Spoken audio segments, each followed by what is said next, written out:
Want to see something that you're not gonna need? A turkey baster.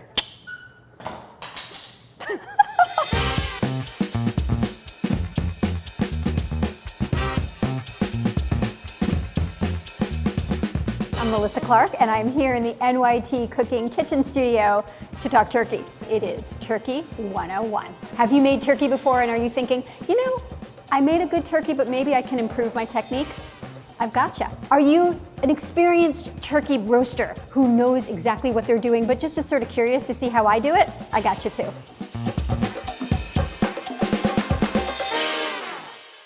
These are the tools that you need to make a turkey. They're very simple. You don't need anything fancy, although you do need a rack, so I guess this might be considered a little fancy. This keeps the turkey out of the vegetables on the bottom of the pan. It allows the heat to get under there and cook the bottom of the turkey as well. And it's also really handy for the dry brine because you can put it on your sheet pan in your fridge. If you don't have one of these, you can use a regular like little cooling rack.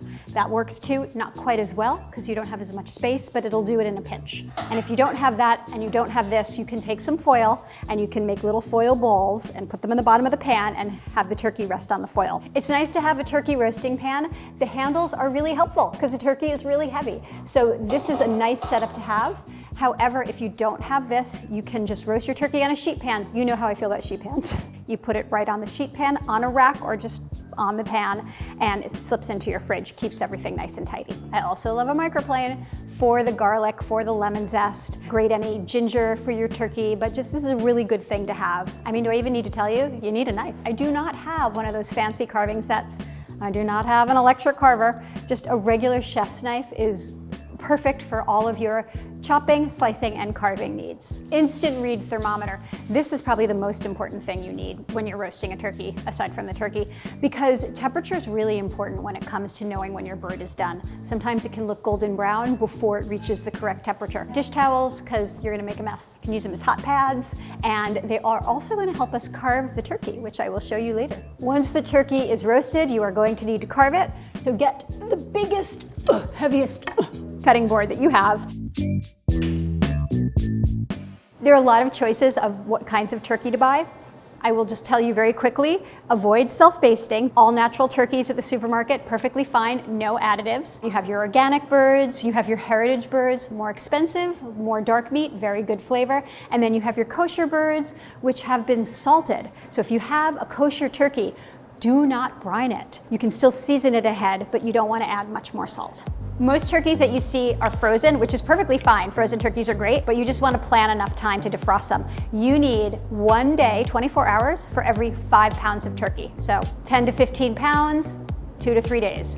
3 days to be on the safe side. Small birds are always going to be easier to cook, easier to handle. They're going to cook more evenly, and they're not going to throw your back out when you're trying to lift them out of the oven. So look for a bird that's between 10 and 15 pounds. If you're feeding a lot of people and you need more turkey, roast some turkey parts on the side. It's so much easier. So you get a beautiful bird to show the table, and then you get extra meat that is so easy to do and cooks really quickly too. If you really want to have like a big turkey, how about having 2 smaller turkeys? 2 10-pound turkeys is so much better than 1 20-pound turkey. Our turkey has been defrosted. It is 2 days before Thanksgiving, or maybe it's 12 hours before Thanksgiving.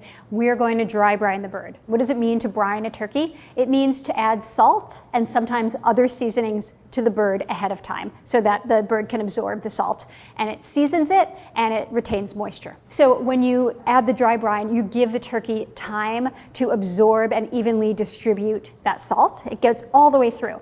If you just added the same amount of salt and threw it in the oven, the turkey wouldn't have time to absorb it, so the skin and the outer layers would taste really salty and the inside would taste under-seasoned. It wouldn't have time to equalize, so don't do that. Some people prefer a wet brine, and that is taking this turkey and immersing it in a giant bin of salt water that's been seasoned. To do that, I find it really cumbersome. It's hard to get the turkey to fit in a thing that will fit in your fridge, or you have to get a cooler. I don't find it to be any better than dry brining. The good thing about a dry brine also is that you're also drying out the skin at the same time. As the meat absorbs the salt and seasoning, the skin dries out. You want to pat your turkey dry because it's really hard to season a giant slippery turkey. So pat it dry and you can get a better grip on it. The reason I'm working on this sheet tray right here instead of a cutting board is because it's keeping all the turkey juices from running all over the counter. Now you want to find the giblet bag. So the giblet bag is sometimes in the neck flap. Nope, not there. And sometimes it's in the cavity. There we go, or the giblets. So here we have the neck. I love the neck. The neck is my favorite part. Me and peppermint patty. Save me the neck, Chuck. Save the neck, eat the neck, or use it for stock. And then the giblet bag. Okay, so we have right here, this is the liver. Turkey liver is really delicious. I always fry it up and eat it on toast. Heart and gizzard, I actually eat all of this. I roast them, but you can use them for stock. But the liver, don't put in your stock. It'll add a bitter flavor. It'll overcook really quickly in a stock. It'll also make it cloudy. So keep the liver separate. I always keep the wingtips on my roasted turkey. Some people cut them off. You can do either one. If you want to cut them off, you just snip it right off. After you've patted down your bird, just give it a once over, especially on the legs and on the wings. Sometimes you will find a little feather, a pin feather. Take a pair of tweezers and pull it right out.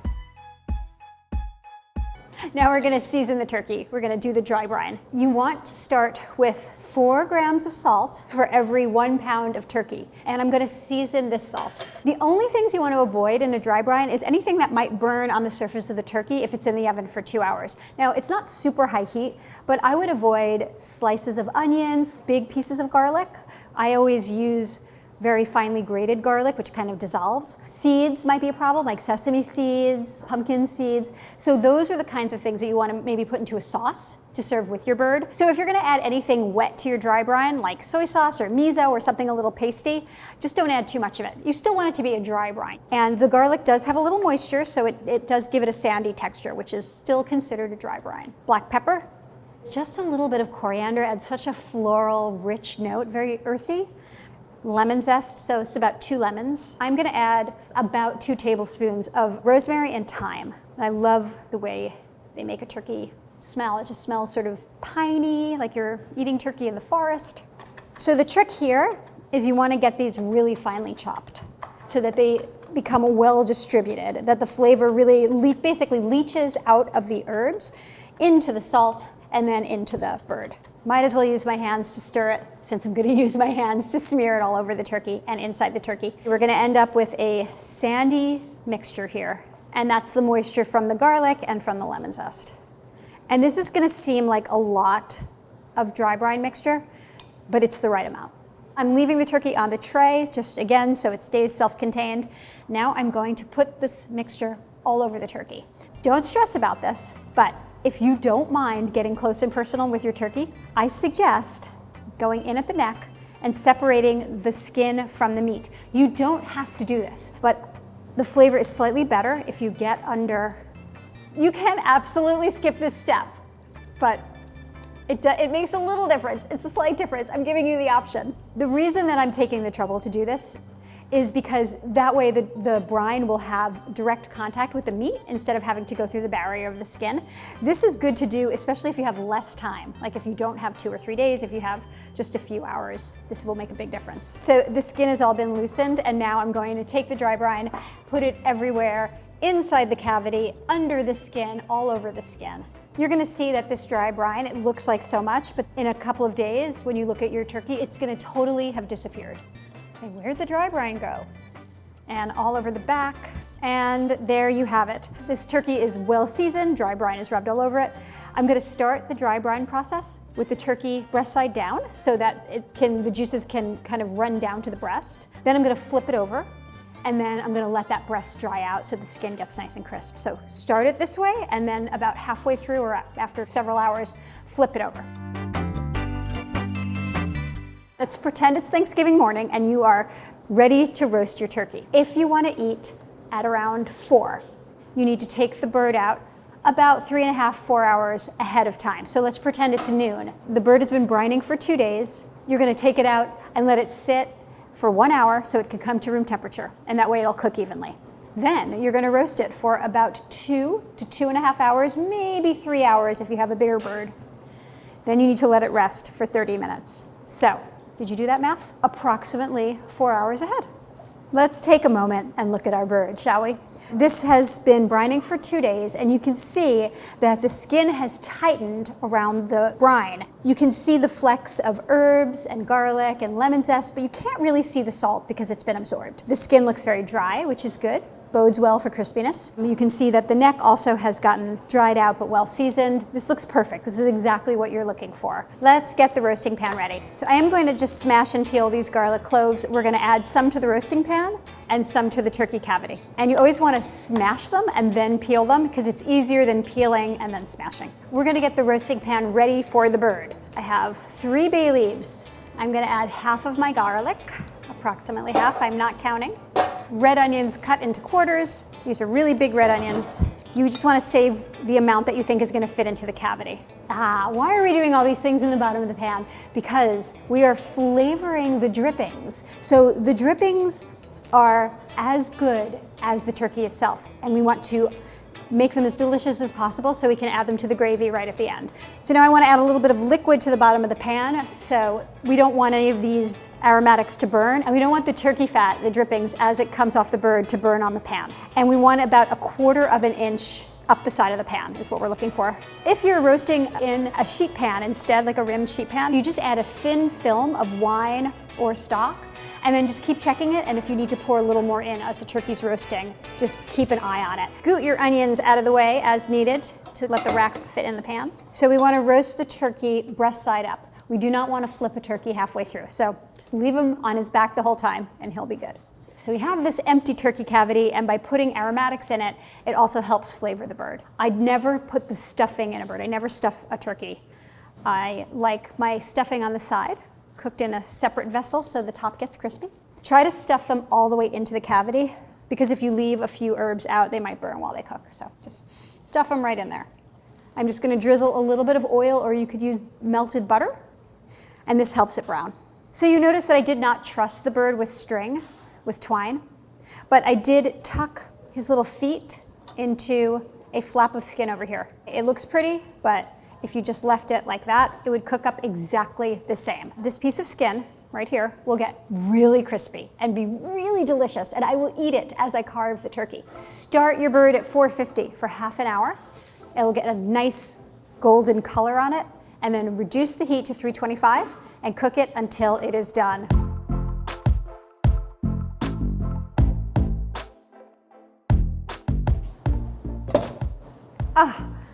It's a beauty. You need to roast the turkey until the internal temperature reaches a minimum of 155, and then as it sits for 30 minutes, the temperature is going to rise to 165, which is your magic turkey internal temperature number. I take the temperature of the turkey in several spots, in the breast and in the thighs, just so I can get an accurate reading. But yeah, we're good. We're over 155, so we're good. So now you sit. Remember how I was talking about if you're feeding a really large group of people to use turkey parts in addition to a whole turkey? I'm going to show you how to do that right now. I have turkey thighs and I have a turkey breast, bone-in turkey breast. These have all been dry brined exactly the same way as the whole bird. So 4 grams of salt per pound of turkey, plus your other seasonings. Just smear it all over, throw it in the fridge for a couple of days. Watch them carefully. They should be golden brown, and then they should be 155. Then you let them rest. So keep an eye on them, because the timing will change depending on if they're bone in, bone out, how big they are. You could, at this point, just put these on a plain, empty baking sheet, put oil on them and throw them in the oven. We have a sheet pan. We have an opportunity to do even more. So I cut up some beautiful sweet potatoes. I'm going to season them with salt, put a little oil in, get them all nice and brown, add some herbs, and I'm going to roast the turkey parts directly on top of the sweet potatoes. Sweet potatoes are going to get soft and yummy, and they're going to absorb all of those turkey juices, so we're not going to lose any. Just smear the oil around. This is so forgiving. You can just roast them at 400 all the way through. But if you have your turkey in the oven and you can fit another pan in there, just throw them in, even if it's at 325. It will take them longer to cook. It might take an hour and a half. Take your whole bird out of the oven, leave these in, blast the oven to 450 for 5 or 10 minutes, just to get a little more color on the skin. Into the oven they go.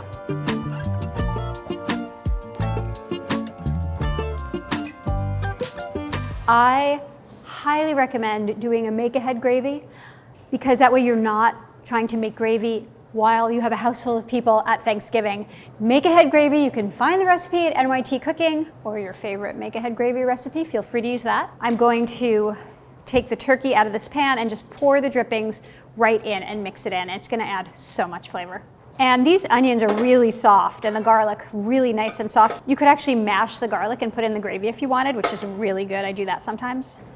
And I'm gonna pour it right in. I'm gonna not pour all of it. I'm gonna do little by little until I get the right consistency. I made the gravy on the thick side, and so this is gonna thin it down. If you add too much of the drippings, or if you want a thicker consistency, just let it simmer for another minute and it'll just thicken right back up. And then there's still drippings in here, so save these, put them in the freezer, and then this is stock. This is like the most delicious essence of turkey and wine. Please use this next time you make a soup, or just save it to use in your turkey soup that you're gonna make from the carcass. In other words, do not throw it out. It's time to carve the turkey. Do not try to be a Norman Rockwell painting. Don't do this at the dining room table, because it is so hard to do properly. You'll make a mess, it's slippery, it's hard to get it an even cut. So instead, we're gonna do it in the kitchen behind the scenes, carve it into beautiful pieces, and then present it on a platter. If you want to show off how gorgeous your bird is, just make everyone come in the kitchen and take a look before you start cutting. Because you're carving in the kitchen, you get to eat all the little tasty bits before you send the platter out, like gizzards and heart. They're so good. I'm just gonna slice this up and snack on them. Or if anybody else wants to join me. This is a gizzard, that's a heart. Do you want some here? Do you want some? So if the turkey is too hot, you could use your pot holder, or you could use a kitchen towel to hold it in place. Don't try to use a fork. It is much harder to get the right leverage. You can do it, but it's just harder. This is actually not that hot, so. And I have asbestos fingers. So I'm cutting right down the breast. I'm gonna cut the legs off first, and then I'm gonna take the breast meat off the bird. So legs come off first. Cut through the skin. You can just pop them open. And then what you're looking for is the joint. You can see the turkey joint right there. You see that? That's the hip joint. And then I'm just gonna slice right through that. And there, I have this turkey leg, and it's gonna be so much easier to carve once you have it in pieces. Pop it open. There you go. And then you can see exactly where to cut. For people who love the tail, me, I love the tail, just cut that right off and save that for yourself for later. Or you can put it onto the platter. So this, the garlic and the onions inside the bird, they have not cooked soft enough to eat. They're really just perfuming the bird. You can just save those and throw them into your turkey stock or turkey soup. So now I'm gonna flip this over, and we're going to get the wings. You can kind of see the shoulder of the bird. You make a cut, and again, you're looking for the joint. Here we go. Now, you're gonna notice that this meat is slightly pink over here. Some turkeys are a little bit pinker than others. They're not like chicken. As long as you've taken its temperature and it's come to above 165, you're good, so don't worry about it. However, if it makes you sad and the pink meat feels wrong to you, you can just throw this under the broiler or in the oven for a few minutes. There it goes. And then you're able to cut it right out. So we have the legs, we have the wings. I'm gonna put them here for a minute, and then I'll carve them after. And now we're gonna carve the breast. So when you're taking the breast off, the knife goes straight down, and let the knife follow the curve. Now that you've taken your breasts off, you can get a lot more meat out of this turkey. I don't know if you want to serve it at Thanksgiving. Usually what I do is I stop here, I put the carcass away, and then I pick off all the meat later to make soup. So I'm just going to, where am I going to put them? Oh, thanks. And now this is going to get cut into nice, beautiful slices. And you're trying to keep the skin on the meat. It's going to fall off, that's normal. This is why I will never be hired as a food stylist. Now we're gonna cut up the legs. You wanna just cut through the joint again. And then the drumsticks just go straight on the platter. And then to cut the thighs. So what you wanna do, the first thing you wanna do is take the bone out. And this is a little bit hot. So if you don't have asbestos fingers, you definitely wanna use a dish towel. And then you wanna just cut the thigh also into nice pieces. The aim here is to cut the bird into pieces that people can take from the platter onto their plates easily. And the meat is carved. I'm going to get a beautiful platter, and we're gonna put it all together, and it's going to look stunning. And then I'm gonna just tuck these big wings kind of underneath. Gonna nestle the thigh. There's no rules for doing this, by the way. Whatever makes sense. And then we have our legs. I always like to just add some herbs. I mean, this turkey can go out exactly as it is. It is perfect. But I'm just gonna add a little bit of herbs just to zhuzh it up. Will you fix it? Yes, I do. I want you to fix it. I want you to make it better.